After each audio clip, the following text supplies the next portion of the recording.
Dobar dan, vaš domaćin Goran je Eurovrt kao najveća specijalizirana trgovina vrtnih strojeva i opreme u Hrvatskoj pa i šire. Danas je pred nama jedna kosilica od tvrtke Stihl. Radi se o modelu RM235, taj E na kraju električna, znači i ovdje se vidi, ovdje je taj priključak za kabel za struju. Vrlo je slična kosilici RM235, znači isti su gabariti, ista širina, jedna je razlika u motoru, napajanju. Znači u ovom slučaju je kabel, čak je i težina približna toj kosilici, nekakvi 13-14 kg, između 13-14 kg. 235 znači označava širinu kosišta, a širina noževa, to jest košnje, je 33 cm. Što se tiče načina košnje, imamo samo košaru i kao većina, ne svi, ali većina akumulatorskih kosilica, tako i kad je na struju, to znači da je kosilica bez pogona i sve ide dole, sva snaga na nož. Kad pričamo o snazi, to je 1200 W ili 1,2 kW puta 1,36, to je nekakvih 1,5 konjska snaga. Što se tiče, već smo imali prilike to spominjati, što se tiče velike većine kosilica na motor, najčešće ćete vidjeti da je brzina broj okretaja noža na nekakvih 2800 okretaja, kod ove električne je to na 3200.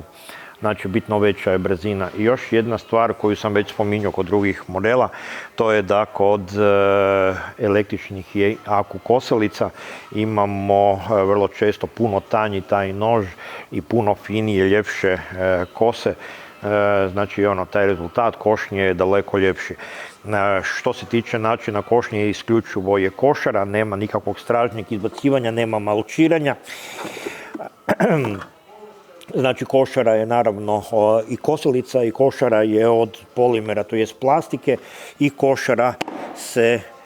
košara se naravno kao i kod drugih košara, kod Stihla, da uredno otvori sa stražnje strane. Ako imamo nekakav materijal, bilo je malo vlage, dan, dva prije je padala kiša i onda ne možemo izvaditi ili želimo očistiti to, da se lako otvoriti. Ima standardno gornju ručku i indikator napunjenosti. Dok taj zrak cirkulira i ide, dok košara nije puna, ovaj indikator napunjenosti će ostati u zraku. Kad se on spusti, nama je to znak da je košara puna. Iako oni službeno ne navode da može stražnje izbacivanje, kako ovaj pokupac ne zatvori dole do kraja, ta kosilica uredno može i bacati straga, makar za lijepe male vrtove, za ono što je namijenjena, isključivo bi radio skupio u košaru. Košara je nekakvih 30 litara volumen košare, znači nije velika košara, ali dovoljna za ovu kosilicu. Ovdje, kao što se vidi, ima ovu gornju ručku, lako ju je uzeti, primiti u ruke, odnijeti u nekakvo spremište i slično. Ručke su iz dva dijela, daju se preklopiti, nije nikakav problem. Imaju dvije visine, da se podešavati po visini, makar iskreno jednom kad namjestite u ručku, nema nikakve potrebe ništa tako raditi. Znači ručka se da lako prekopiti, da se podesiti po visini.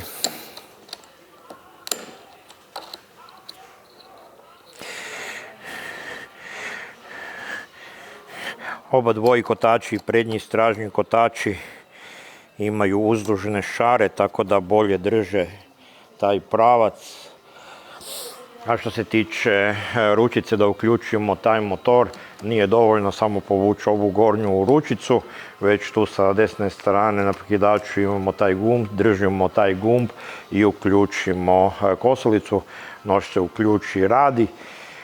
Sva snaga ide naravno isključivo na motor jer nemamo pogona, i kad puštamo ručku, ovaj gumb će izaći van i izbacit će van.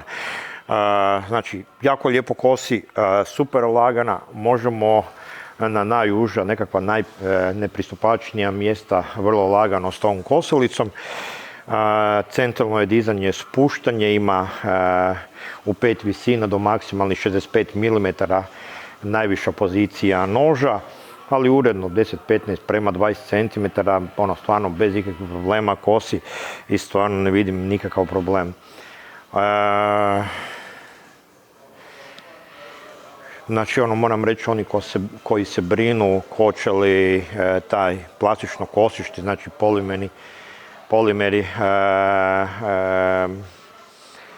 hoće li to biti dovoljno čvrsto, hoće li se nešto desiti, neće se ništa desiti, uvjeravam vas da je to stvarno toliko dobro napravljeno da će raditi godinama bez i najmanje problema, bez jednog problema. Ono što se tiče površine, pa u principu sve tamo gdje možete sa produženim kablom, gdje i kako imate struju, znači idealna, nije posebno napravljena za 50, 100 ili 150.